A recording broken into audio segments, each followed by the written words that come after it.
It is 1:31. If you're still in the hallway, come up on stage. Just keep.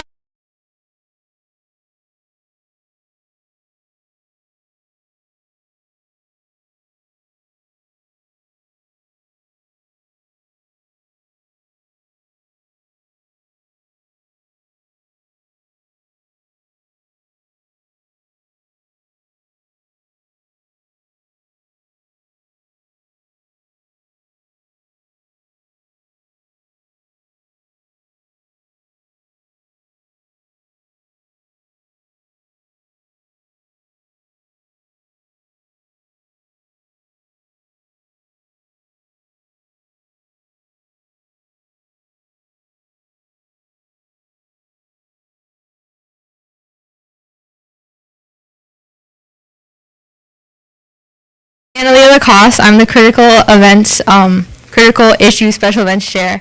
And it's my pleasure to introduce our speaker today. We have Professor Lindsey Hanson joining us. She's an assistant professor of dance at Hope College.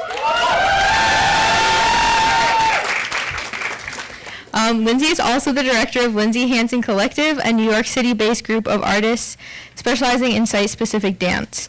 She holds an MFA in dance from Montclair University and a BA in dance from Hope College. Lindsey's experience performing as an immersive artist has given her intimate insight into the breadth of behaviors and body language within her audiences. She is fascinated by connection through physical and kinetic cues, becoming more sensitive to others, all while expanding the nuances of our individual dialect through the practice of somatic methodologies. Please welcome her. Thank you so much. Thanks, everybody. If you're still trying to find a seat, you can just come up on stage. That's everyone's dream, right? Yeah. Feel free to keep coming on in. Awesome. Thank you so much for that introduction. As she said, my name is Lindsey Hanson, and I'm in the dance department here at Hope College. So I've been here for about 3 years, but before coming to Hope, I was a professional dancer and actress in New York City, as you know. I performed in prominent theaters such as Radio City Music Hall on Broadway, the Kennedy Center in D.C. I've also appeared on television in Emmy-winning shows such as The Marvelous Mrs. Maisel and Sesame Street. You may have heard of that one. And I've also toured globally on cruise ships as a dancer and trapeze artist. So I'm really excited and super honored to be here on this stage sharing with you a subject that I've spent years intentionally training and practicing and analyzing and experimenting with, which is the body in motion. And you all have been spending years practicing life with your body in motion as well. And this is one of your main modes of communication. If we have a variety of ways to communicate today, then why do we do it so badly? Right? Because we are rushed, we are broken people, and we're taking in information in a rushed, broken world through a smudged lens. Sure, we may know something about body language, but we also may not be aware of it in context. So let's take the next 45 minutes to become articulate and intentional about communicating with our bodies. You guys ready? Yeah? Okay, cool. So today's the subject. The subject is listening with your bodies, which has been increasingly neglected, especially in the last 5 years or so, with the rise of online communication, but especially COVID. But why am I even making such a big fuss about body language and communication anyway? Is the body even that important in communication? The body language researcher, Albert May Robin, broke down the components of conversation. His studies found that communication is 55% nonverbal. That includes posture, gestures, facial expressions, and 38% is vocal, like pitch, tone, cadence, and rhythm. And the actual words that we say only account for 7% of total communication. Body language has been taken out of our everyday communication through minimized online frames like FaceTime and Zoom, texts, and of course, social media, which is a significant part of why we have uncivil discourse. We need to spend more time honoring our communication with our bodies, and we're going to do that today. body language in itself covers a lot of ground. So let's keep it simple. Do what I do.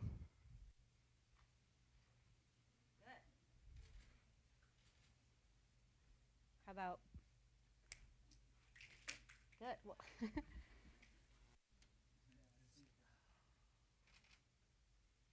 nice. How about this? Oh, great. You're pros. The talk's done. You can go. No, I'm kidding. So now I'm going to organize you into groups. This may be physically impossible because probably 3 times as many of you showed up. But pay attention. This is Crowd Control 101. Okay, let's see. We're going to have you split up into pairs. So I want you to find the closest person next to you. Can you just like acknowledge who your partner is to your partner? I had a plan with rows and things, but that went out the window. Did anyone not have a partner? Everyone has a partner? Amazing. Okay. I'm going to have you be my helper. And don't worry, you can keep your partner, but you're the closest to me right now. So you're going to pop up. What's your name? Emma. Let's give a round of applause for Emma. Yes. Okay, so in your partnership, one person is A, one person is B. Make that decision right now. Okay. I'm going to ask for you to then try and face your partner as best as you can. Great. And you're going to put your hands up like this. Now, person A is going to be the leader. Person B is going to be the follower. Person A, I want you to start moving your hands slowly. Person B, you're going to try and mirror them as best as possible. So I'll be A. Good, you're a pro. Go with your partner. All right, and I want you to begin, but do this quietly, okay? Try not to talk. I know we want to talk, but zip it. Thank you.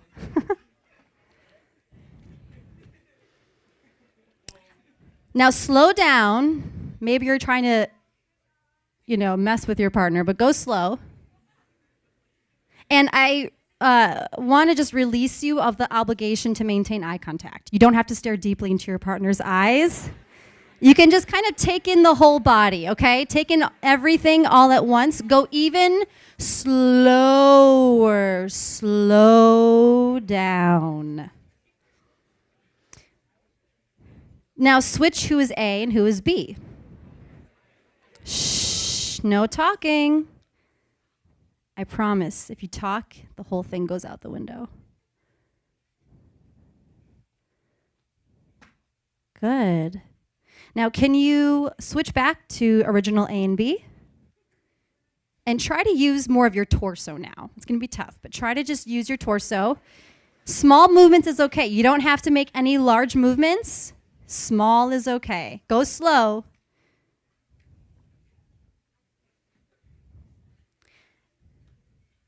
Now, when I call out switch, you're going to switch who is A and B. Ready? Switch. Switch. Switch. Go slow. Switch. Switch. Switch. Switch. Switch. Switch, switch. All right, try not to talk. Now this time I want you to switch who is leading and who is following without telling your partner and without me telling you to switch. So you're going to just kind of send those waves to the other person just by allowing the other person to take over, okay? And begin. We don't know who's leading. We don't know who's following. Go slow. Slower makes it easier to follow and lead. Keep going. You guys are doing great. You don't have to use your hands anymore. If you want to just use your head or facial expressions, shoulders.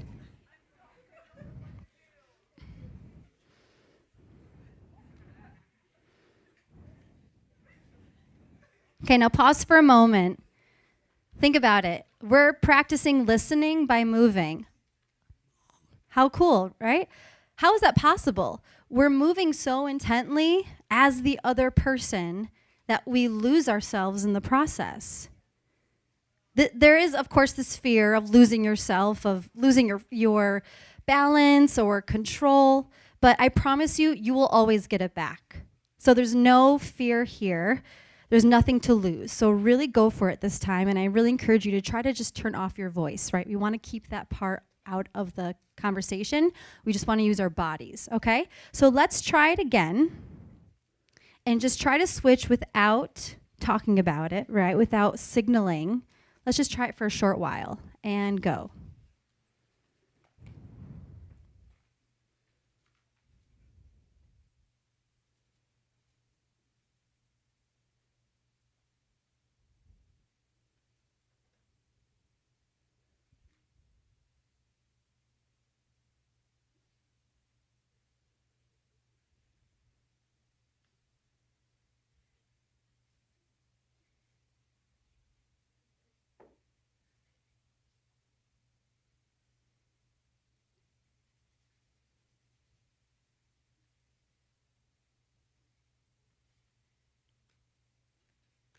Wow, I could watch this all day.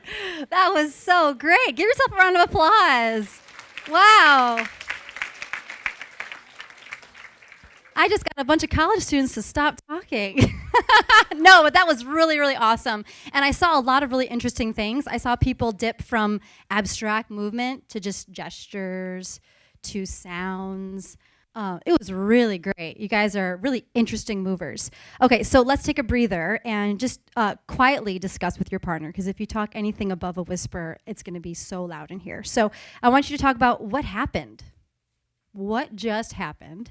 What was it like with your partner? And then how did it go when you switched to his A and B the very first time, when all of a sudden you had the control if you weren't the one in control at first? Go.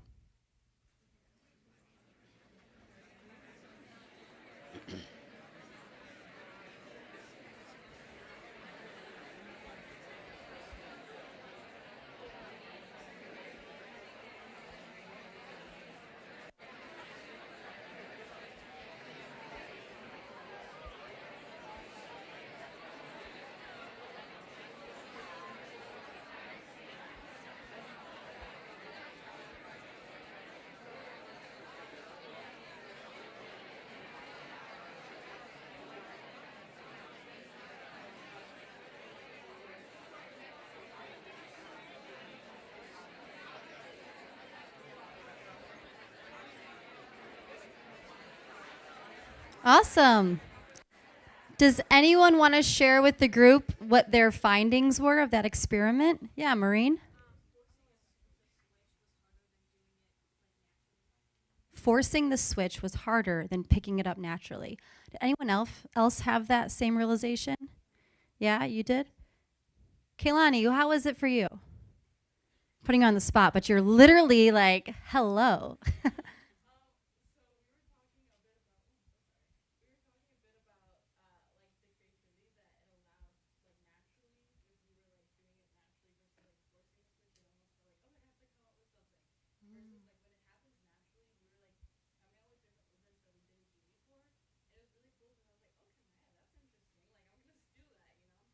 That's cool, yeah. Did anyone have, oh, go ahead, please.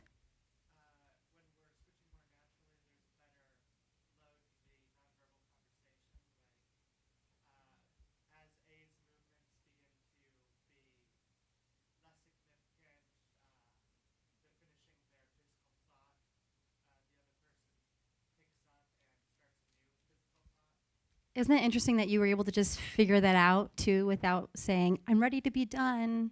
Go ahead, take over. Yeah, that's awesome. Did anyone have a completely different experience from wanting the more natural switch? Yeah, go ahead.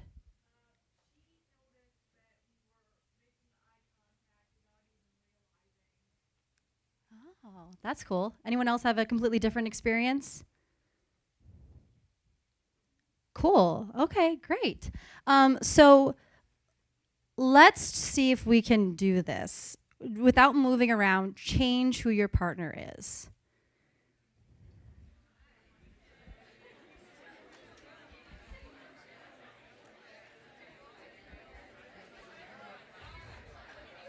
If you need to do a group of 3, that also works. I've seen it in the back here. They were awesome.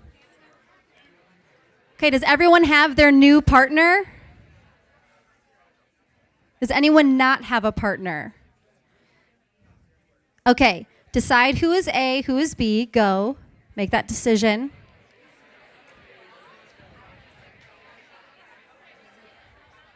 Okay, are we good? We made that decision?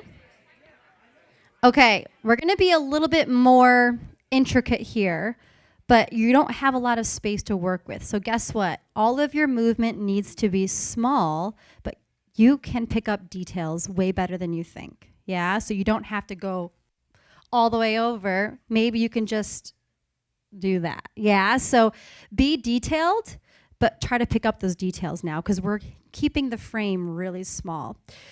Okay. So A, you're going to start. B, you're going to follow. And I'll give you some prompts along the way. So try to keep the chatter to a 0 so that you can hear me. And begin.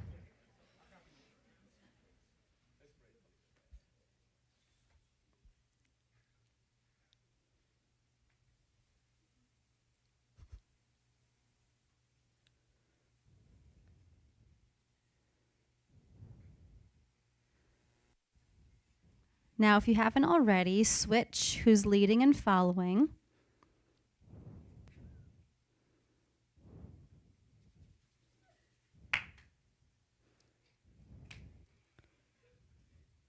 Move slower if you're having a hard time keeping up. Now, can you change your distance to one another within your seat?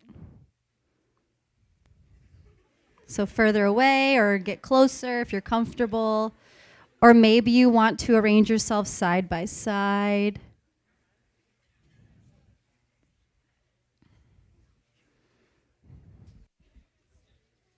Again, keeping it really small, but noticing all the little details. You can use your fingers, your wrists, your shoulders, your elbows. Keep it simple.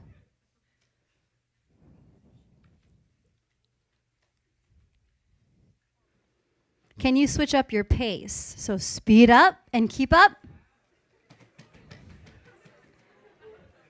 And then slow way down.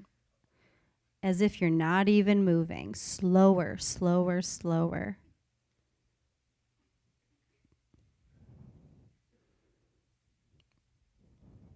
Can you shift your weight from one side of your hip to the other? Pick up those details. You have to do it slowly so that your partner can pick that up.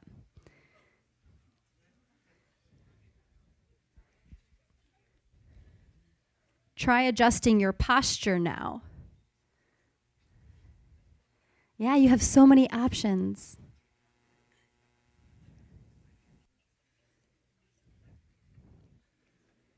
Now, feel free to incorporate all the different prompts I've been giving you. So you have your torso, shifting of your weight, distance, speed, maybe your levels. You're pros now, so take it from here. What about the space above your head? Yeah, you haven't used that yet?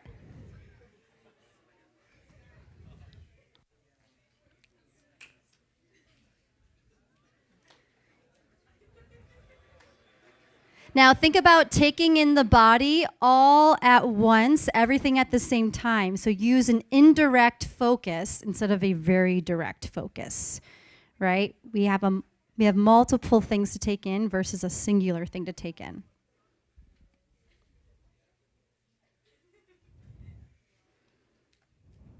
You can also incorporate gestures.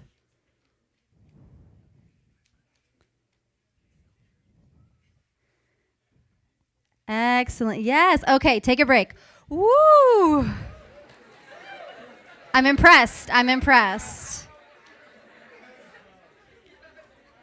Okay, so let's take a breather and discuss. So, with your new partner, what happened? Okay, so take a moment. What happened? What just happened? Put words to what just happened.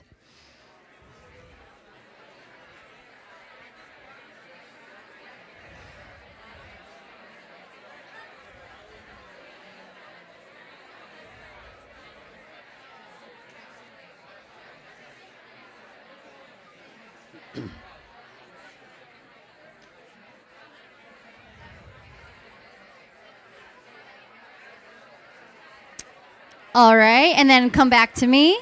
I need like a bell or something. So I gave you a lot of challenges, right? A lot of prompts.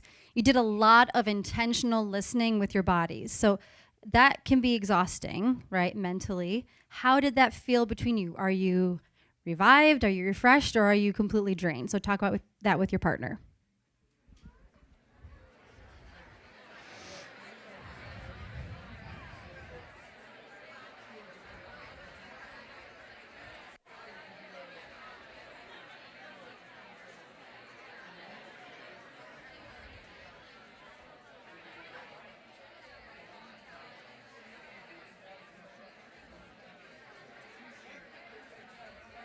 All right. And then when you moved slower, how did that impact your connection? When you moved slower, how did that impact your connection? Go.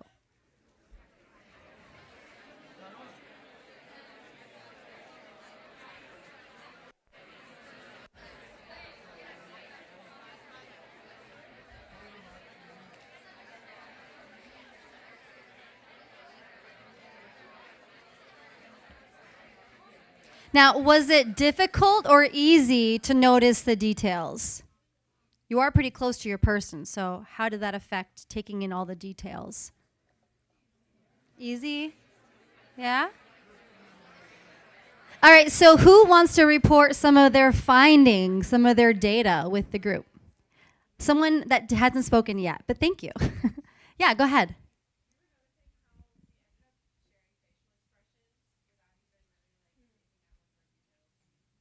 Ah, interesting. Yeah.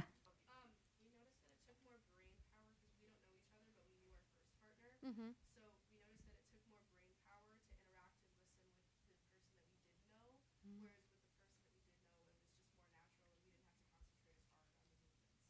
That's great. Yeah. Who else? Yeah.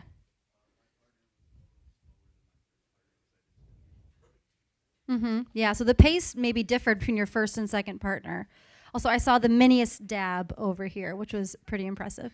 Anyone else? Who else wants to share? Yeah, go ahead.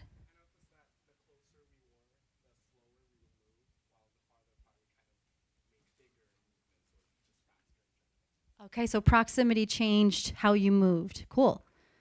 Other observations? Yes.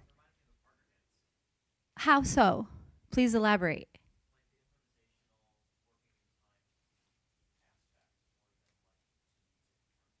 Oh, so your partner is setting the tone rather than music or anything. Yeah, I was thinking about using music as just like background filler while we do these exercises. But yeah, I had that thought of maybe you'll just start dancing to the music instead of just to your partner. So I'm glad you found that anchor, regardless if there being music or not. Great.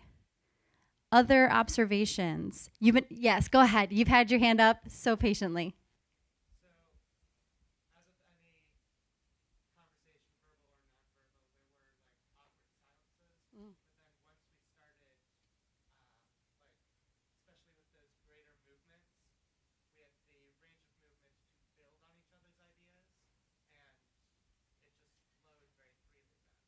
So you were building off of each other's idea. That's really cool. Yeah. Any other thoughts? Awesome. You guys are doing a really good job. So, how is this exercise like listening in daily life? Because we don't really like mirror each other when we go to Phelps, right? That'd be really weird. Yeah, Kehlani.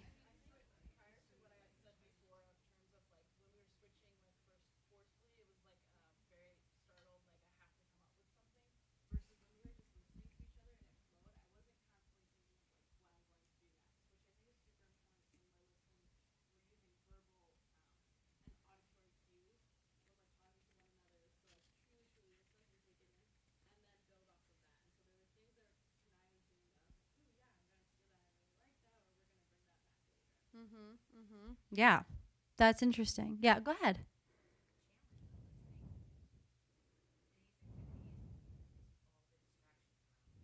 Mm.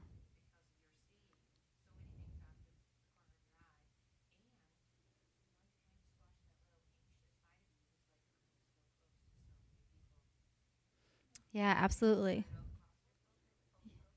Yeah. No, absolutely. Yeah. Yeah, when we're trying to listen to somebody and there's a lot of background noise or a lot of background distraction, it makes us have to zero in even more. I definitely can empathize with that. Um, okay, good. I'm glad I'm reading the time correctly. Um, so, how did it feel like to fully listen, being attuned physically?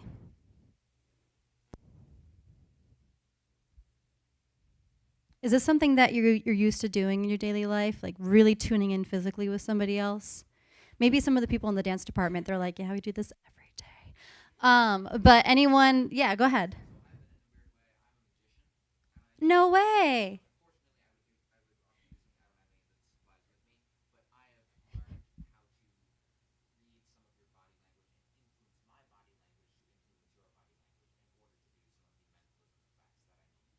Sneaky.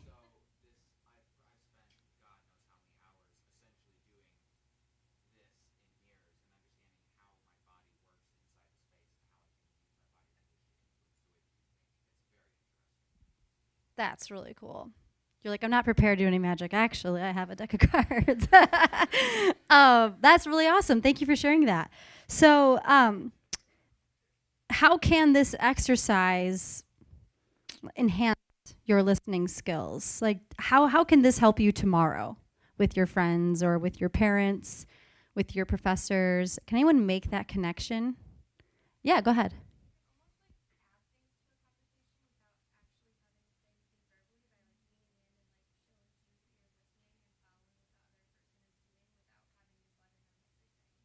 That's great. And who's found that to be challenging when we're doing Zoom education, right? All of a sudden you can just turn your camera off and you're released of that burden of giving the cues, right? And who's been on the other end of it when they're presenting on Zoom and they're getting zero feedback that anyone's listening? Has anyone had to be the presenter on Zoom? Yeah, it's really exhausting and it feels kind of lonely. So, yeah, sometimes I like to keep my camera on and just do this, just to kind of be their cheerleader, give them that support. Yeah, because it's really tough. And that's because when you're, looking at somebody through a screen, you've lost so much of just the personal, physical connection that we have in real time that we don't necessarily, we're not aware of it, right? But it's just kind of there unconsciously or subconsciously. Great. So, I'm just curious. I didn't ask any of you to kind of take note of how you were feeling before this session, but can you kind of remember what you were feeling when you walked in or as you were walking over to Martha Miller? Maybe you were super stressed out, or maybe you were like really full from lunch, or kind of just indifferent. So just do a quick moment, scan. How was I feeling? Okay. And how do you feel right now?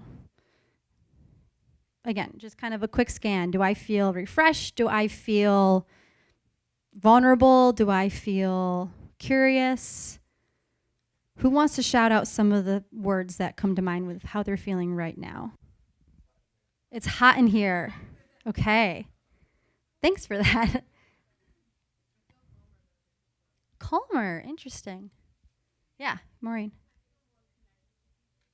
More connected. Good. Who else? Present. Oh, that's so nice. Yeah. Focused. Understanding. Mm-hmm. Yeah. Anyone else? No, go ahead. More aware. Did someone say tired? Yeah. No, that is totally valid. It's tiring. We're doing a lot of really intentional work right now. So if you are tired, you are okay. Yeah. Awesome. So we don't normally do this mirroring exercise in our daily lives. In the dance department, we use mirroring in our meetings. No, we really don't.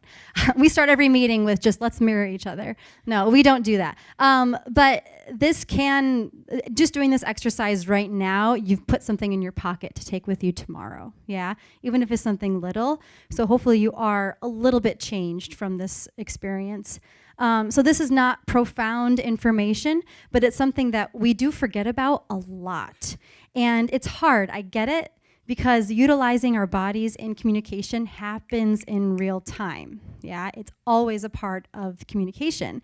And we all communicate incorporating many combinations of attributes, non-verbally and verbally. And all of those prompts I gave you, like shifting your weight, changing the proximity, your posture, that's all part of how we communicate every day, and it matters a lot. They color and shade who we are, how we communicate, and clue others in to how we're feeling, and a little bit about what's happening beyond the words that we're saying. So in the dance department, we have a course that is solely devoted to movement analysis through different methodologies. In it, one of the methods we use is called Laban movement analysis. And it experiments and analyzes body language. Laban movement analysis describes movement spatially, so big, little, right, left, up, down. And then it also demonstrates the body qualitatively, so like a punch, quick and strong, or body organization, right? So postures, also different gestures.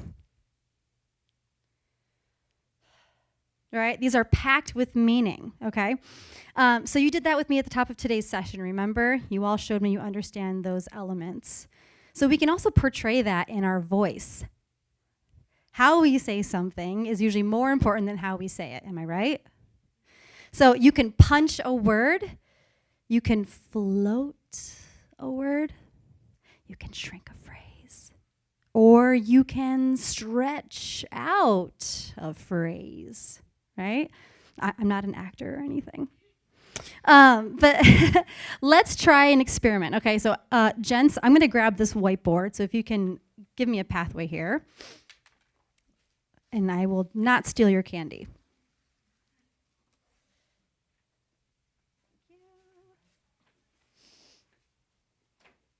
Okay.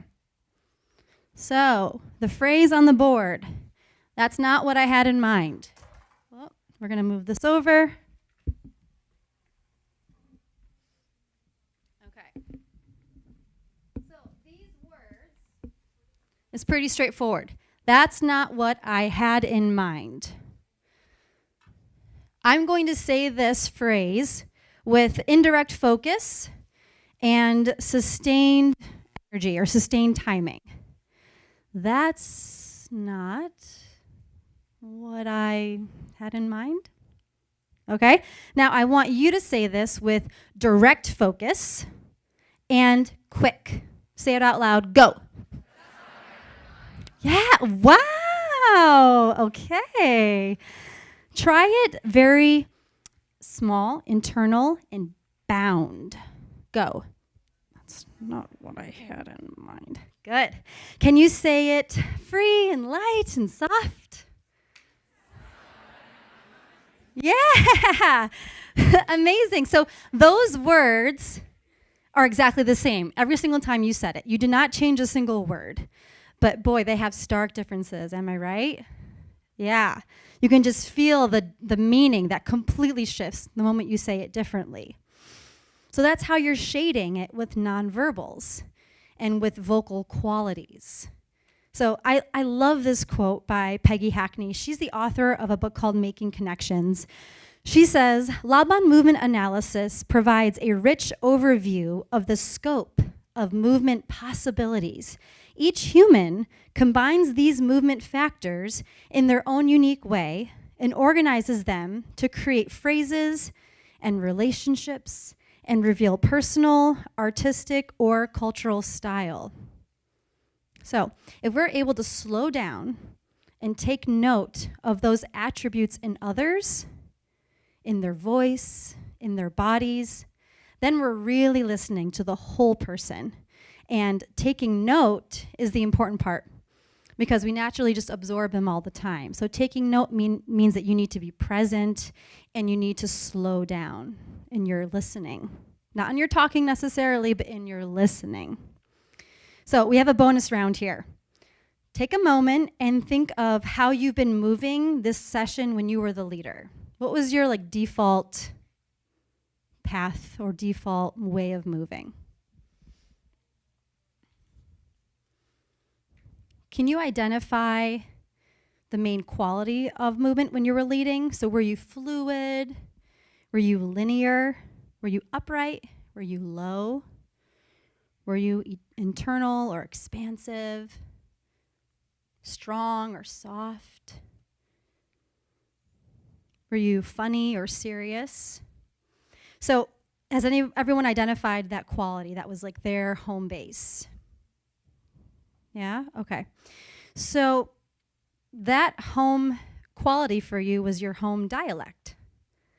Now, can you identify what the opposite is of that quality?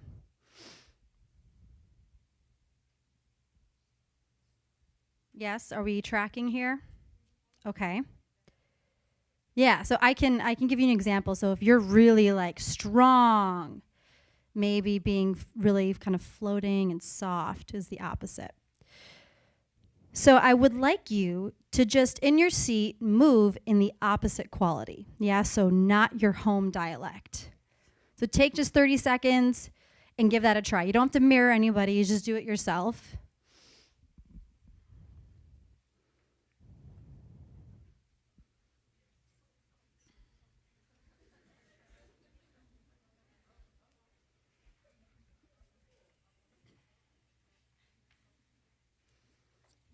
You may have to work a little harder, right? Because it doesn't feel natural to you.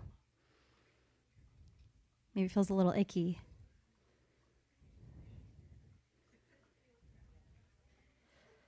Okay, so how did it feel to move in a way that was outside of your comfort zone or, shall I say, outside of your home dialect? Who wants to just shout out, what did it feel like?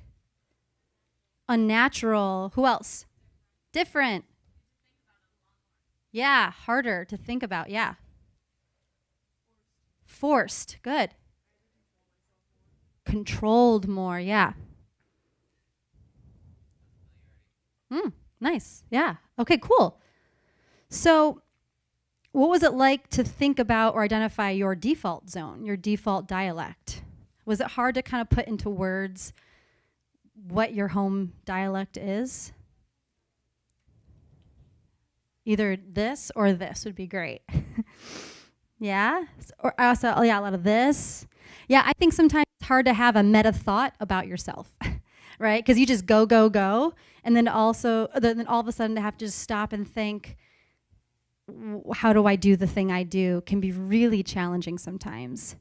So was that helpful to identify or put into words or just bring into the forefront of your mind what kind of communicator you are? And not verbally, but physically?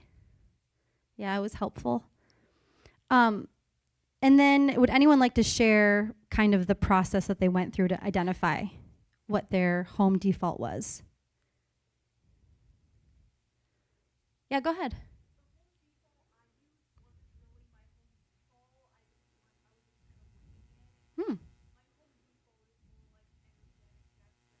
Mm-hmm.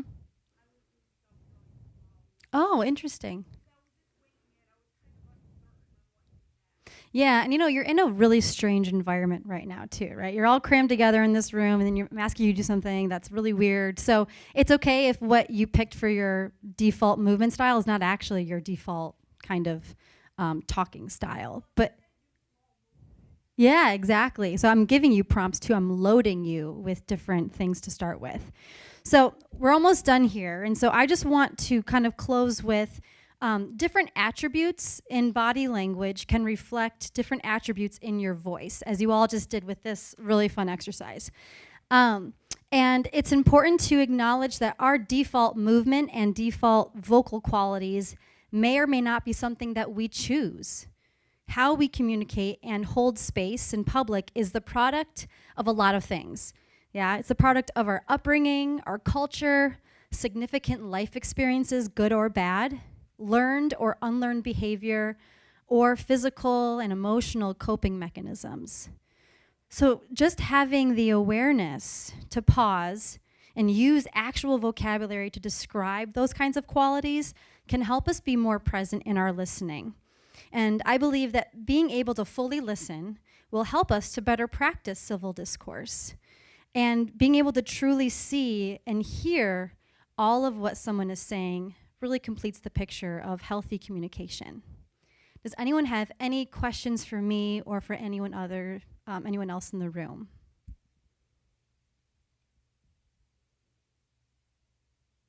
Okay, wonderful. Well, thank you so much. Thanks for spending your time with me today.